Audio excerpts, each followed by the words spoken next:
आश्वासनं दिली होती ही सगळी एकदा पब्लिक डोमेनमध्ये येऊ द्या. आणि याच्या आधी हे तीनदा खोटं बोलले होते की काय लांडगा आला रे आला अशी परिस्थिती जी झालेली आहे की काय, आज याचा खुलासा हा कुठेतरी होणं अपेक्षित आहे. मुळात आता जातीनिहाय जनगणना सुरू आहे आणि जातीनिहाय जनगणना सुरू असताना सरकार सहजतेने या आरक्षणाचा प्रश्न हा मिटू शकतं. मात्र सरकारजवळ राजकीय इच्छाशक्ती नाही.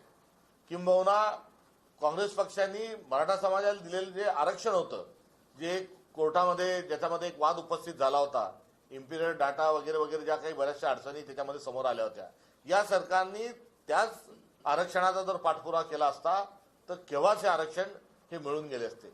मात्र देवेंद्र फडणवीसांचा जो कावा आहे तो हा दोन जातींमध्ये दोन प्रवर्गामध्ये भांडणं लावण्याचा आहे. हिंदू मुस्लिममध्ये त्यांचा हातखंडा आहेच. मराठा ओबीसी ही देखील लढाई त्यांनी लावली. ओबीसी विरुद्ध व्हीजेएनटीची लढाई त्यांनी लावली. व्हीजेएनटी विरुद्ध आदिवासीची लढाई लावली.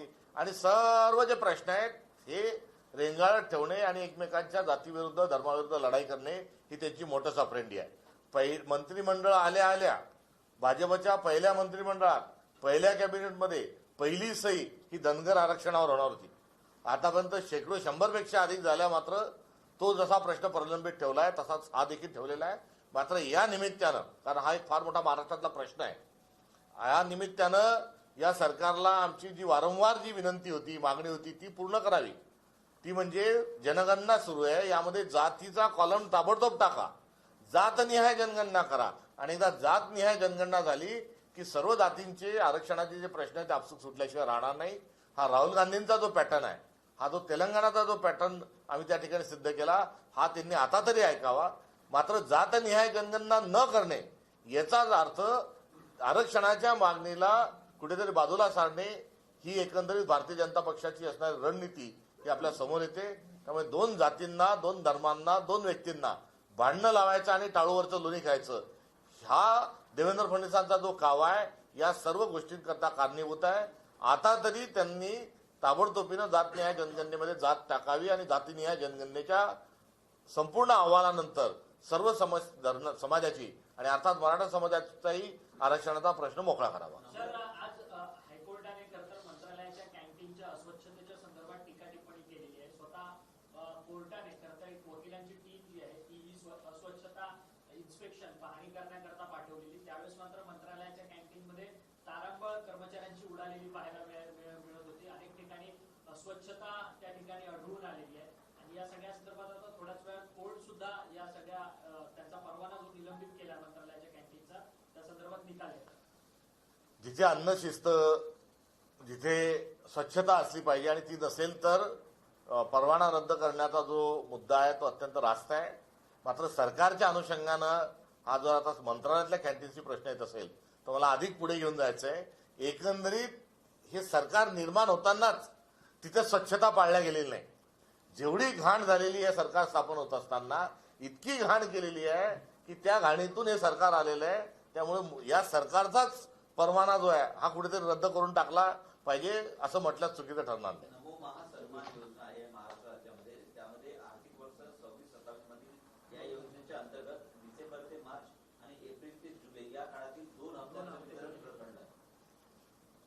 खिशात नाही नाना आणि मला म्हणा अण्णा अशी एक जी काही म्हण आहे तिचा प्रत्यय हा या सरकारच्या निमित्ताने वारंवार येत आहे. आणि ट्रिपल इंजिन, चौबल इंजिन सरकार म्हणून सदा ते मार्केटिंग सातत्याने करून घेत असतात, पाठ थोपटतात. म्हणे आमचे नरेंद्र मोदींशी खूप चांगले संबंध आहेत, म्हणे आमचं केंद्रामध्ये खूप वजन आहे आणि लगातार महाराष्ट्रातल्या म्हणजे माशी शिंकली तरी निर्णयाच्या समुपदेशनाकरता यांना अमित शहांजवळ जावं लागतं. आता ही यांची दिल्ली दरबारी असणारं कनेक्शन आहे आणि यांची फार मोठी तिथे पत आहे असं ते सांगतात. एकदा एक मुख्यमंत्री 2 उपमुख्यमंत्र्यांनी दिल्लीत जाऊन बसावं आणि महाराष्ट्राकरता एक विशेष पॅकेज जे आहे हे विशेष पॅकेज त्यांनी घेऊन यावं. त्यांची खरंच जर पत असेल, त्यांना खरंच जर हे ट्रिपल इंजिन सरकार असेल तर त्यांनी तिथून आणावं आणि ते एक विशेष पॅकेज आणून संपूर्ण कर्जमाफी करावी. लाडक्या बहिणीला 1,500चे 2,500 रुपये करावेत. ज्या गाळल्या गेलेल्या वगळलेल्या ज्या लाडक्या बहिणी आहेत त्याचा त्याच्यामध्ये समावेश करावा आणि सगळ्या सरकारच्या ज्या गोष्टी आहेत त्या पूर्ण कराव्यात.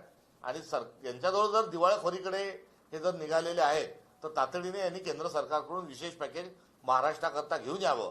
अन्यथा आणि आर्थिक परिस्थिती चांगली असेल तर त्यांनी तातडीने लाडक्या बहिणीचे 2,500 करावे, वगळलेल्या लाडक्या बहिणीचा समावेश करावा, संपूर्ण कर्जमाफी जी आहे ती करावी, नमो नमो नमो जे म्हणतात काय त्याची पूर्तता करावी. आणि यासाठी एक राखीव जो निधी आहे, कारण शक्ती महापीठसाठी त्यांनी 88 कोटी रुपये हे बाजूला काढून ठेवलेले आहेत. तर ते 88,000 कोटी जे बाजूला काढून ठेवलेत ते जरा इकडे घ्या, कारण ते 88,000 मध्ये फार मोठा मलिदा यांना भेटणार आहे. समृद्धी महामार्गामध्ये 2,000 कोटीचा भ्रष्टाचार केला होता. आता 20,000 कोटीचा भ्रष्टाचार त्यांना शक्ती महापीठातून करायचा आहे. आणि तो वेगळा काढलेला निधी असल्यामुळे कर्जमाफी पूर्ण मिळत नाही आणि इतरही योजना पूर्ण होत नाहीत. त्यामुळे त्यांनी जो हट्ट आहे हा शक्ती महापीठाचा तो सोडावा. चंद्रकांत पाटील यांनी एक खूपच वक्तव्य केलं आहे. त्यांनी सांगितलं आहे की जे आंदोलनकर्ते होते त्यांच्या दगडात जी फुटप्रिंट आहे ती आधारशी देखील लिंक केली. ते नरेंद्र मोदींच्या पठडीतले आणि त्यांच्या पक्षातले आहेत चंद्रकांत पाटील साहेब. त्यामुळे नरेंद्र मोदीजींनी जसं चहाच्या नालीच्या वर झाकण ठेवून गॅस तयार करून चहा ठेवण्याचं तंत्रज्ञान शोधलं होतं. ढगं असताना विमान चालवायचं म्हणजे ते रडारवर कुठे दिसणार नाही असं जे एक संशोधन केलं होतं, त्या संशोधनाचा पुढचा टप्पा जो आहे आता हा दगडावरच्या फिंगरप्रिंट आधार कार्डशी लिंक करण्याचा एक खूप मोठा मूलभूत स्वरूपाचा एक शोध हा चंद्रकांत पाटलांनी लावल्याचा दावा केलेला आहे. डोक्यावरला हात लावून जर हात फिरवून जर दगड उचलला तर अधिक ठळक स्वरूपामध्ये फिंगरप्रिंट येतात, कारण तेल असतं. हा देखील एक कुठेतरी सब त्यांचा एक पेपर आहे. त्यामुळे एकंदरीत त्यांचं संशोधन बघता त्यांना नोबेल अवॉर्ड मिळण्याच्या अनुषंगानं महाराष्ट्राच्या मंत्रिमंडळाने त्यांचं नाव हे नोबेल पारितोषिक निवड समितीकडे पाठवावं. एक मूलभूत स्वरूपाचा सिद्धांत बद्दल त्यांना एक पुरस्कार हा कुठेतरी दिला गेला पाहिजे. सर, ईश्वरपूरचे नगराध्यक्ष होते आनंदराव मलंगुडे, त्यांची खरं तर त्यांना अपात्र करण्यात आलेलं होतं. त्यांनी अनधिकृत बांधकाम वगैरे केलेलं, या सगळ्या प्रकरणासंदर्भात त्यांच्यावरती ही कारवाई करण्यात आली. परंतु जयंत पाटलांनी ज्यावेळेस मुख्यमंत्री उपमुख्यमंत्र्यांची भेट घेतली त्यानंतर आता मात्र नगराध्यक्षाचं जे अपात्र केलेलं होतं ती कारवाई मागे घेण्यात आलेली आहे. या सगळ्या गोष्टीला कशा बघता? तुमच्या मित्रपक्षाच्या नेत्यांकडनं वारंवार भेटीगाठी होतात. भेटीगाठी हा आपल्या ठिकाणचा विषय आहे. मात्र मूलभूत स्वातंत्र्य मिळाल्यानंतर आपण संविधानाला अभिप्रेत भारत घडवायच्या जेव्हा गोष्टी केल्या तेव्हा संस्था ज्या आहेत त्या मोठ्या झाल्या पाहिजे. संस्थानिक नाही, संस्था ज्या आहेत म्हणजे सरकारमधले मंत्री नाही तर संस्था म्हणजे हायकोर्ट, सुप्रीम कोर्ट, न्यायप्रणाली ही इन्स्टिट्यूट आहे, ईडी जी आहे, सीबीआय जी आहे. तर या संस्था ज्या आहेत त्या त्यांनी स्वतंत्ररित्या काम केलं पाहिजे कुठल्या अभिनयाशिवाय आणि सोबतच राजकीय कुठल्याही हस्तक्षेपाशिवाय त्यांनी काम करावं ही अपेक्षा आहे. या शृंखलेमध्ये जात पडताळणी समिती जी आहे या जात पडताळणी समितीलाही तशाच प्रकारचे अधिकार आहे की जिथे सरकारमध्ये कोण आहे, सत्तेत कोण आहे, कोण मंत्री आहे, कोण मुख्यमंत्री आहे न बघता व्हॅलिडिटी कमिटीने जातीची पडताळणी करायची हे अभिप्रेत आहे. मात्र आता ती काम ती संस्था करत नाही. तिचंही कुठेतरी आता ती पण राजकर्त्यांनी दावणीला बांधून ठेवली आहे असं या प्रकरणातून आपल्या समोर येईल. थँक्यू. हो काढता येईल या सगळेजण या सगळे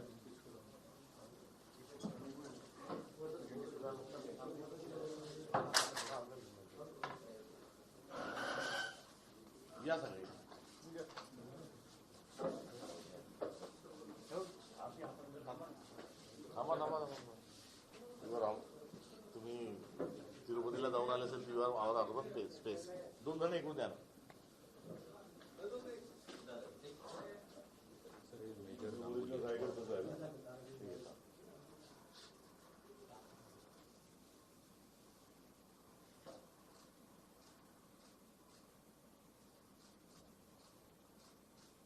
महाडिक एनडीए मध्ये पण त्याची पूर्ण फॅमिली आर्मीत होती.